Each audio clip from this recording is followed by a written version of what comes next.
Welcome to another exciting episode of the Andre The Beast Crayton Show, backed by popular demand.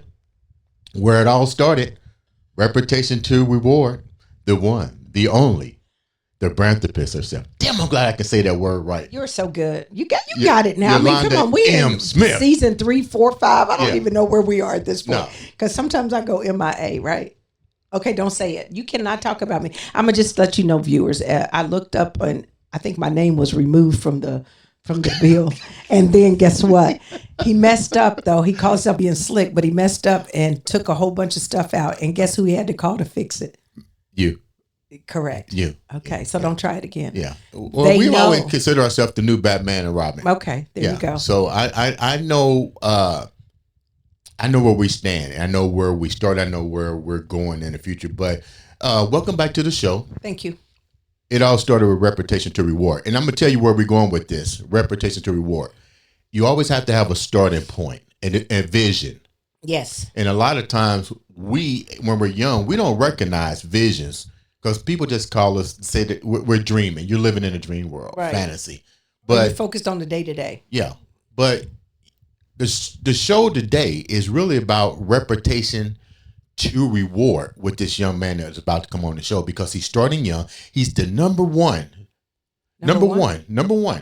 recruit. Oh wow! Going we in got him from on football. The show? Yeah, get real. We always get the best of the best. We get the news before CBS, before Fox. Wow. But he's number one. That's impressive. It takes a lot to be number one. You know what I mean? You mentioned something during the pre-interview, the responsibility that the word number one has. Elaborate on that a little bit before we introduce our guest. Yeah, well, I think anything, when you think about where you're going to be in life, this is what I tell people. This whole thing about competition it's just fun. You know what? That now they do it like you go to school and the young kids, everybody gets a trophy. I don't believe in that because that's not real life. Mm-hmm. You don't need to get a trophy. I believe you got to create some teamwork. But I believe to be number one is a mindset. Mm-hmm. That's a mindset. That's something that you have to instill in yourself, the belief that you're capable of being better than most, if not the best in the game, the GOAT, right? And that requires first a lot of, to me, mental preparedness, mental agility, mental focus before it ever becomes physical. Let me go here real quick. You got me going now. Let me go here. Is this a behavior that is crafted when you're young and you don't know it, and then you keep that beast mindset or that mentality because you got it? You can tell the way you talk. You can tell by your career. So to go back to the question in general, I'm just asking you, do you think this is something that is instilled when you're young, and some people have it when they're young and they home in on it versus someone who doesn't have it, that defragmented? You know what? I'm going to be honest. I think you can really get it at any time. It's when you choose to change that mindset. But based on your environment, based on who you surround yourself with has a lot to do with how you really cultivate that mindset. So if you're in a home setting where you're constantly being taught, that you can do anything you want to do. Because that was my situation. I came from a household. It was a broken home, single parent household. However, my mother told me you can be anything you want to be. You can do anything you want to do. And she said it over and over again. And so if you keep your child in that mindset of knowing no matter what the obstacles, they are great, they're good, they can achieve it, they can do it, they start to believe that. And at a young age, the younger you do it, the better. Because then you don't have to get into the position where right now what I do with my coaching is I have to pull out the limiting beliefs. I have to demystify, deprogram, help people unlearn things that they learn so that they can thrive, right? But if you get that young, you're ahead of most. That's a blessing. And I think this young man has it. Let's go. Let's go. Let me tell you about this young man. Number one recruit, great sense of humor, truly a baller on the field, off the field, great family values. That's welcome to the show. I'm gonna let you introduce him because you do it better than me. Give me a great introduction. No other than the number one recruit, high school big baller shot caller, Mr. William Geddis. Hi, William. How are you? I'm good. I'm good. How are you? We got to figure out what we gonna call you. You got a nickname? They call you Uh, something. Will. This is Will. Well, see, Yes, when ma'am. you start, by the time you get to college, you're gonna do something. You're gonna make some kind of move and watch. You gonna end up with a nickname. Yeah, that's And how it you Yes, know what? ma'am. starts. That's how Yeah. it starts. You're gonna do something, and you'll get that nickname. But welcome to the show. We're excited to have you. Thank Before you. we Thank go you. too far, can you just share a little bit about who you are, where you came from? You know how you actually got to the number one status and so forth. If you could just give the viewers a little bit of that. Well, I'm originally from Orangeburg, South Carolina. I've been playing football since I was about 6 years old, and then I moved to Swansea, South Carolina. My seventh grade year, and then eighth grade year, I played B team football, and then leading into that summer, I just I went every day to summer practice. I put in tons of work, and then my freshman year is when I got put on varsity. So I was a varsity. I was put on varsity at 13 years old.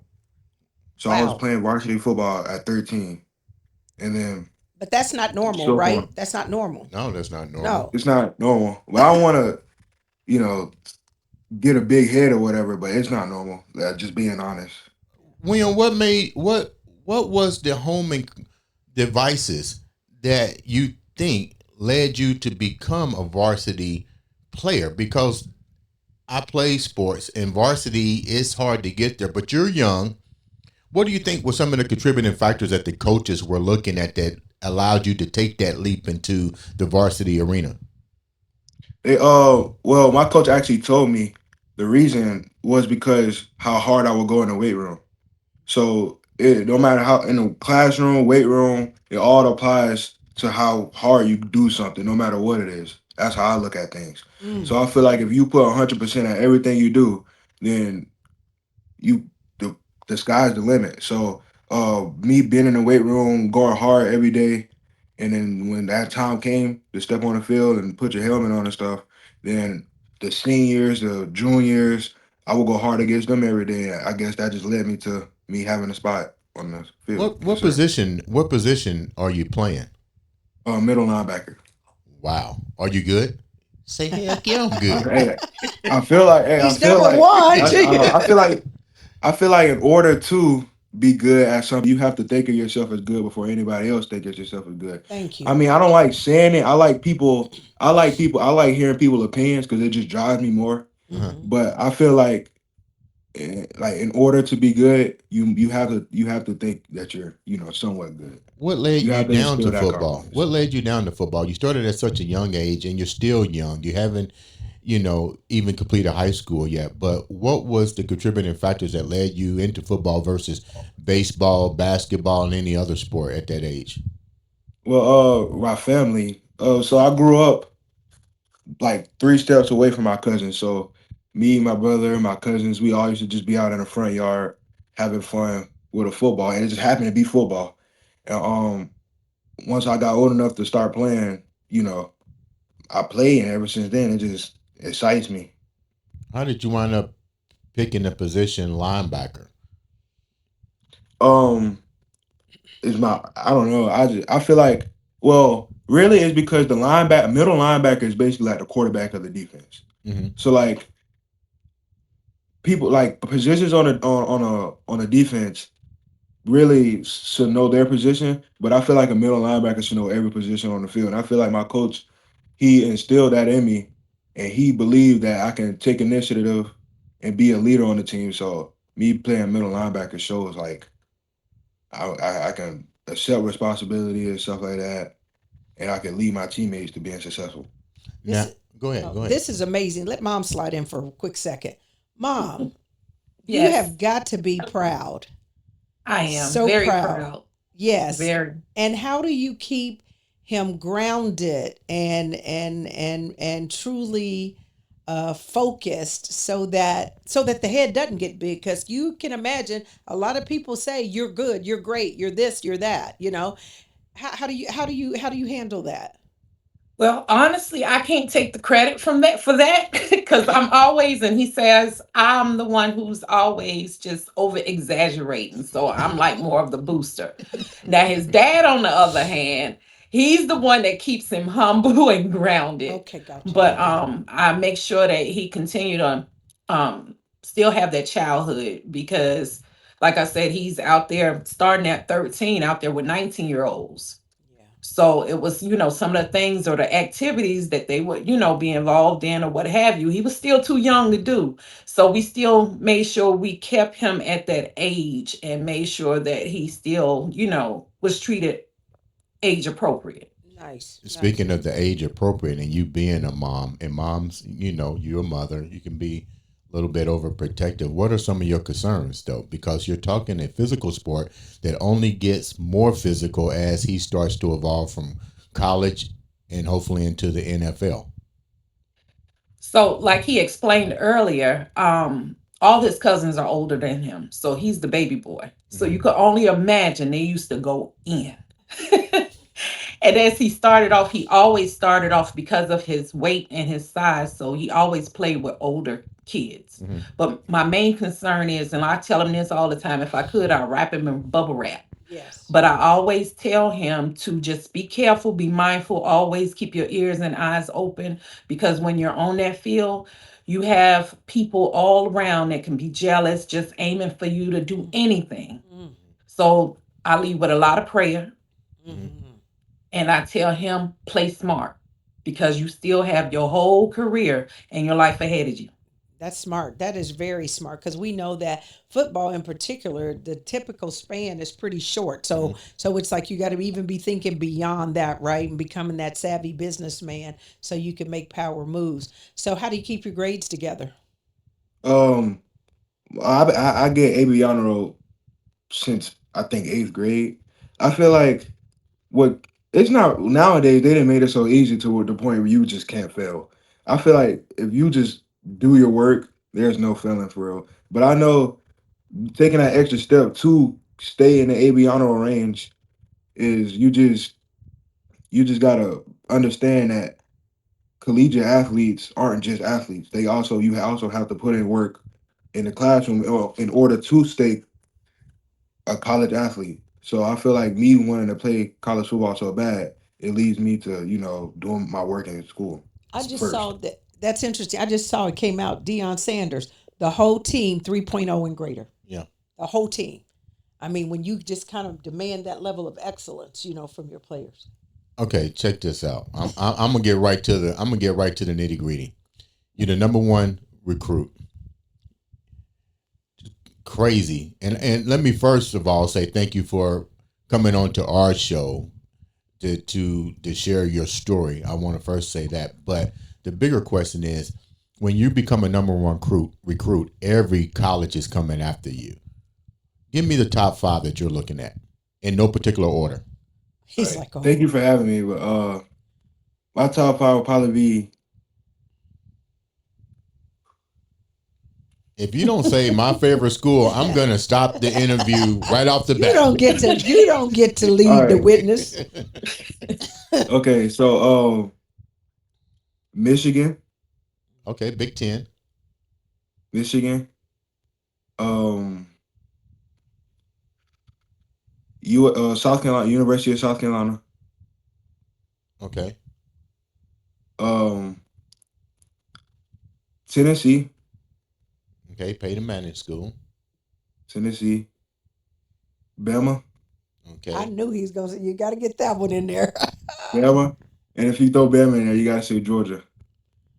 Wow. And for okay. the Give last me give one, me two more. Give me two more. He just wants you two to say more. his school. Yeah, yeah. Give me two more. Okay, well I like Penn State, and this is probably not your favorite one, but I like Virginia Tech's atmosphere. Okay, well I'll Who let you. was your favorite?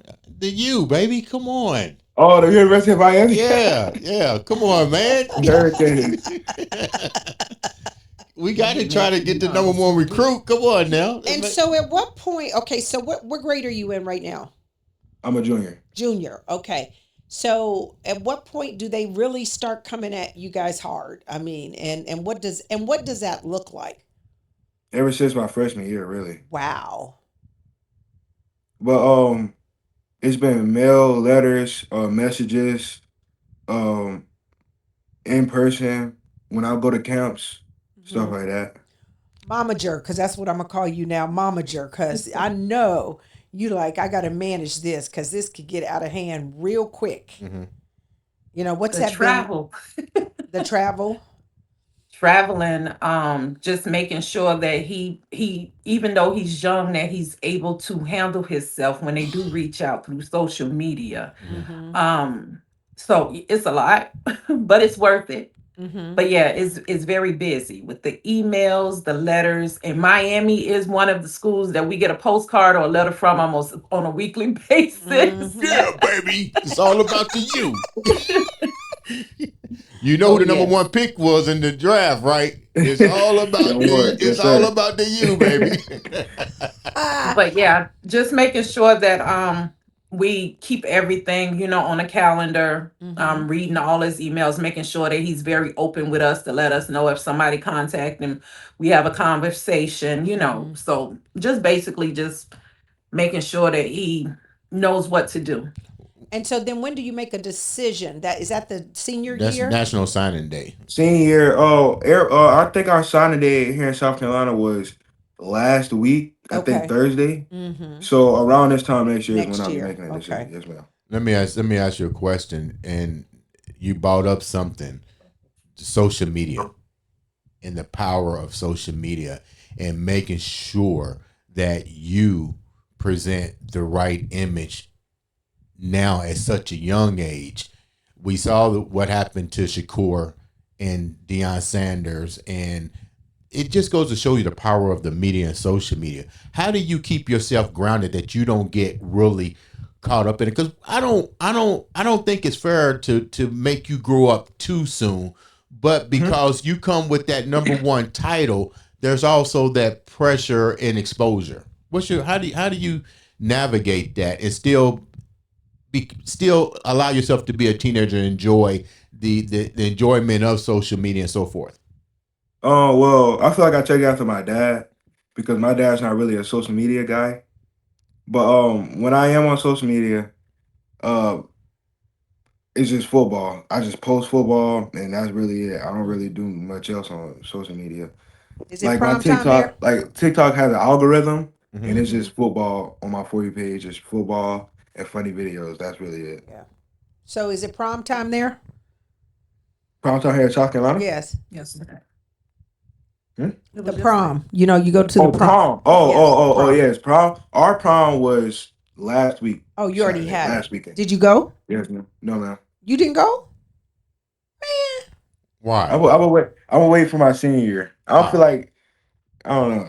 I just want the whole experience my senior year. So junior year wasn't really.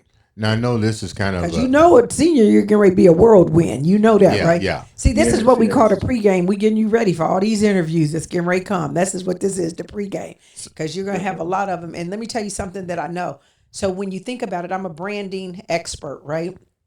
And so when you think about your brand, one of the things you always want to just be mindful is I want to represent myself in the public the way I want people to see me.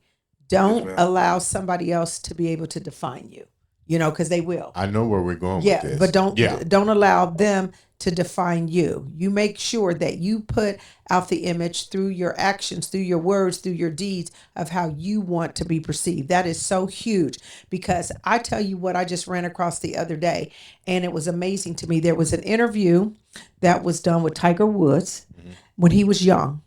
There was an interview that was done with Serena Williams When they when were she young. was young. Yeah. And these reporters tried to question them feeling like they were the best.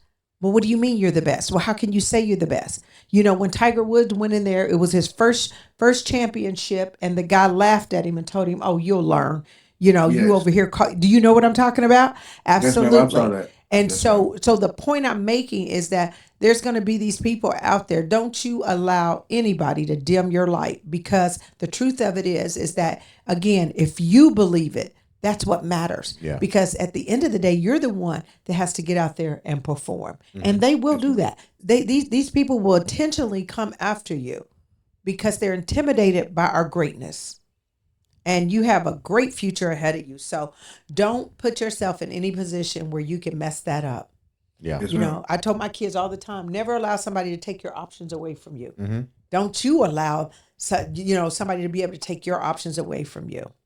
And Yes, it just be that one little thing that seems so innocent.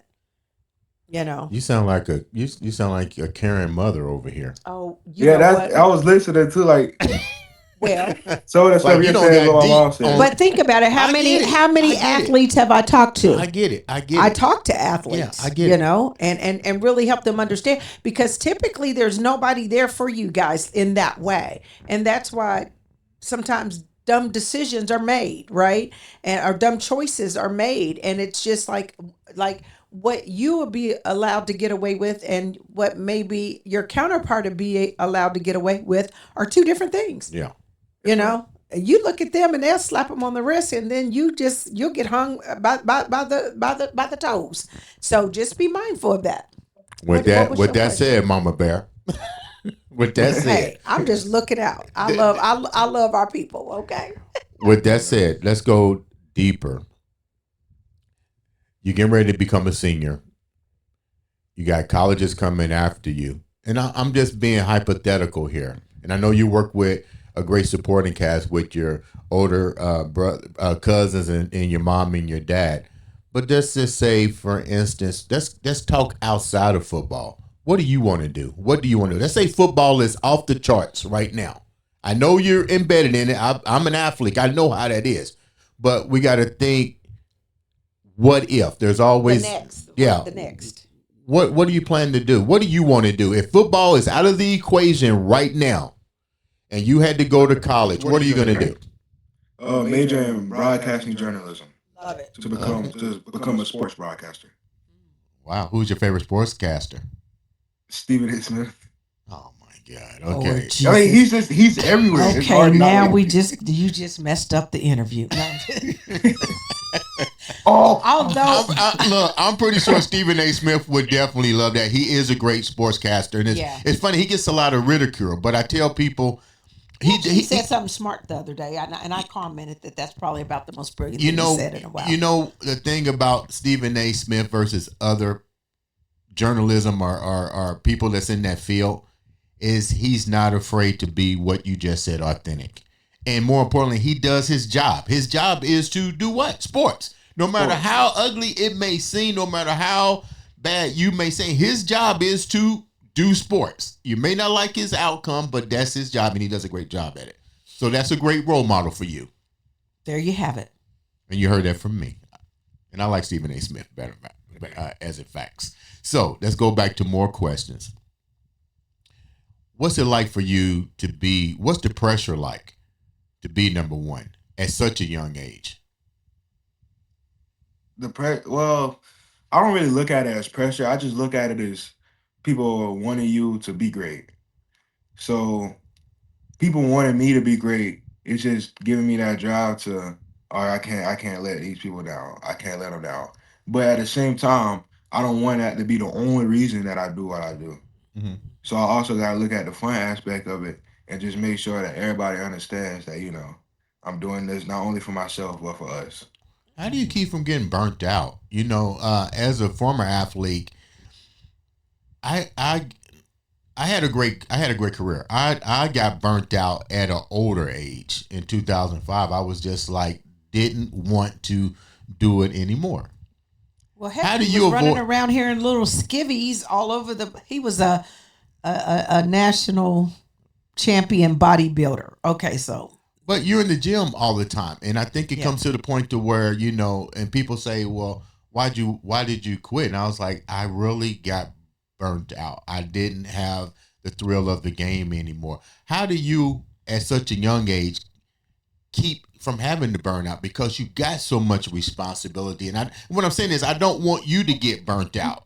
You know what I mean? Mm-hmm. And stuff. So how do you keep that fuel going? Yeah, keeping it fresh. But more importantly, it seems as if let me put it the right way because I'm going on what you said.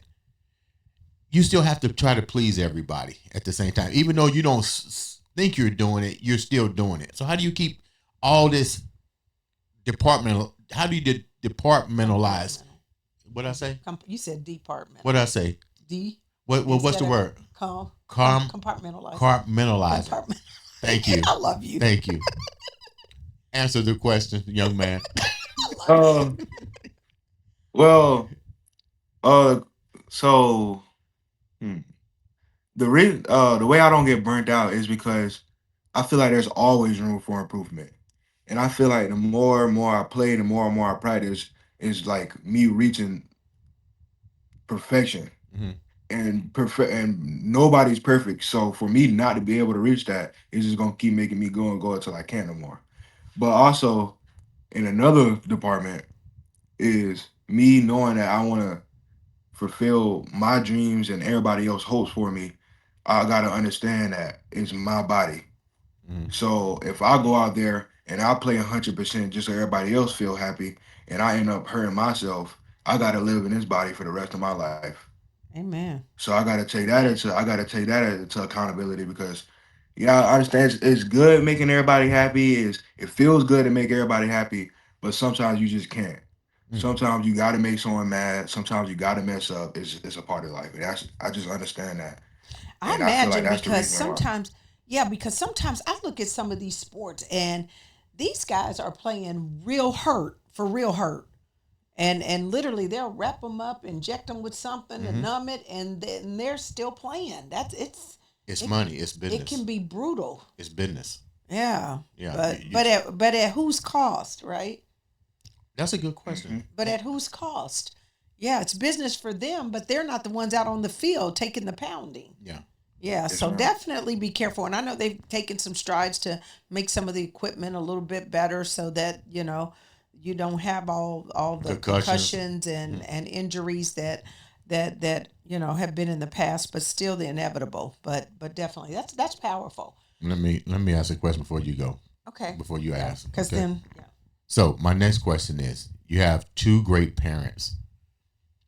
What are three of the most impactful things that they've shared with you so far in with navigating your career that you carry with you every day? Your young life. How about your young life? Yeah, your young life. He ain't got no career. Yeah, he ain't got a career yet. Well, he's number one. He's got somebody sees the future. Gonna have one. Yeah. Well, I don't want to put their business all out there, but one of them for sure is that my mom was a young parent, and I feel like her being a young parent, it must have been very hard. So I know, like when I'm conditioning, I'm running, I'm conditioning, and I start to think, oh, I'm tired, and the thought of my mom being tired and her not giving up just off the simple fact that she had to raise her kids, then that really just pushed me to go the extra step. Nice. Another is my dad. My dad didn't have the best childhood growing up. So I know that teaches me not to take everything for granted because the football stuff sound good, but if God wanted to, it could all be going just like that. Yeah. So me not taking anything for granted is really what keeps me level-headed and grounded. One more. And another one, my parents just being like a well-oiled machine. Like they're perfect for each other. So that just helps me understand that like a team is like if you keep a team good then I mean nobody could beat y'all. When you got the best team, then nobody could beat y'all. Come on no matter now. what. No matter no matter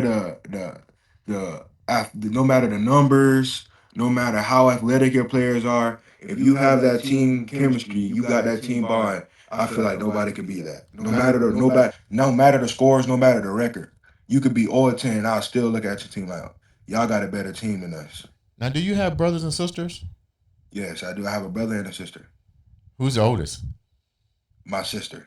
How does she look at you? How does your siblings look at you being the number one guy right now? Well, really, my sister. Look, your mom's right there laughing. Are you the major celebrity in the house right now?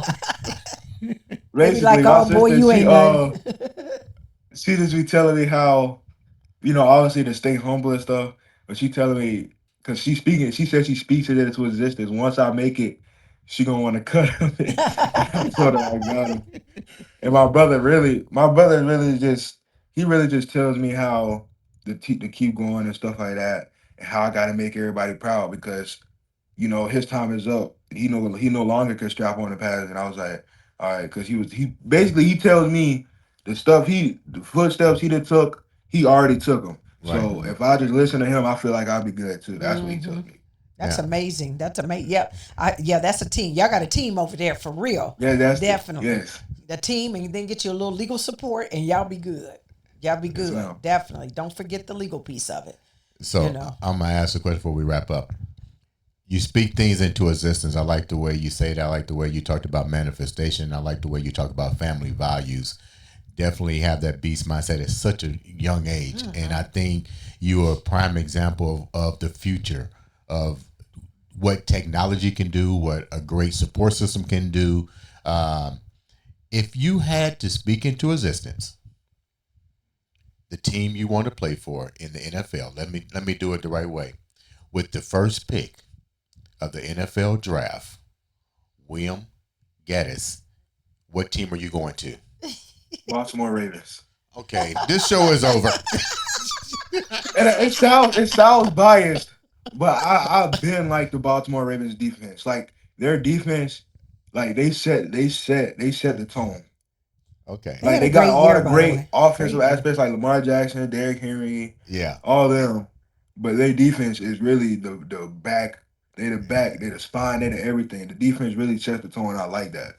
What do you think you would bring to the Ravens if you got drafted right now and you got the I feel chance to like play with Lamar Jackson? What would you bring to that defense right now?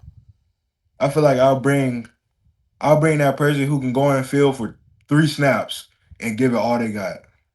No matter the size, no matter the score. 3 snaps and I feel like I'll be that type of person. Who's your favorite linebacker? Give me the top three. All right, so No, I'm gonna be first nice. I'm one. gonna give you five because you can't give All right, three. I five. give you You're right, five. you're right, you're right. Okay. So Roquan Get Smith, somebody mad. Who was the first Baltimore one? Who Ravens. was the first one? Roquan Smith. Okay, Um Michael Parsons. Well, if we're putting Micah, if we're moving him from edge and putting him at linebacker, he's number one. okay, All right. And then you got Roquan Smith, and then you got Fred Warner. okay. And like now or all time. All time. All right. Fred Warner, and then you got um Ray Lewis. Okay. And for my fifth one, I'm probably gonna put it's between two guys. Cause Abdul Carter, he's an edge, so I'm not even gonna put him in this conversation. Um,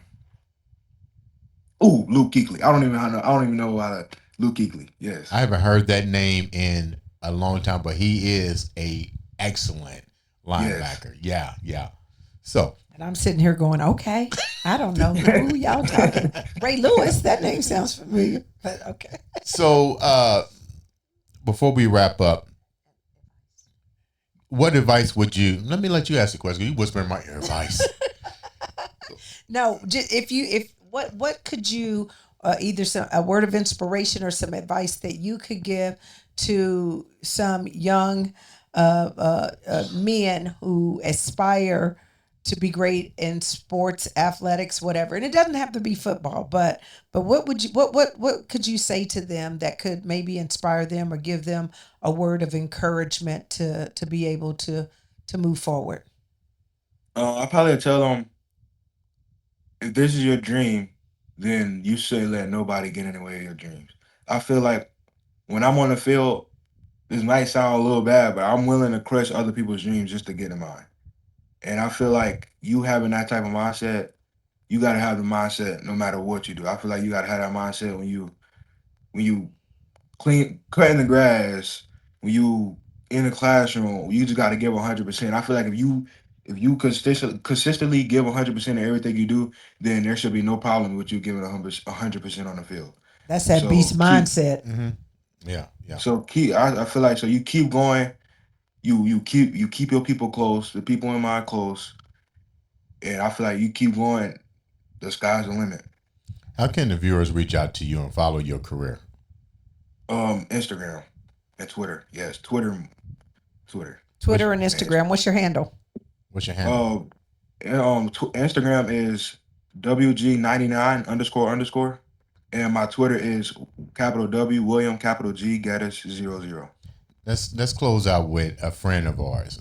What's the relationship with you and Mr. Allen? Allen has been a close family friend for as long as I can remember. He's always been there for me, my aunt, my mom, and he's the guy. He's the guy. I can't lie. He's the guy. Okay. Well, you know what? Thank you so much for taking time to come onto the show. We definitely want to have you come back. We want to follow your journey, your career. Guys, make sure you reach out, support. All it takes is a click to change somebody's life or to make a difference in your own life. I'd like to thank my co-host, always my co-host. My pleasure. We can't never break the bond for being here. And we can't break up. We can't. How can the viewers reach out to you? Because you're doing your own thing before we wrap up. Absolutely. All social media channels at branding, the number for success, at branding for success. How can they across all channels? And we're going to change yours too. So it's one thing across all channels. Consistency in your brand, young man. Okay.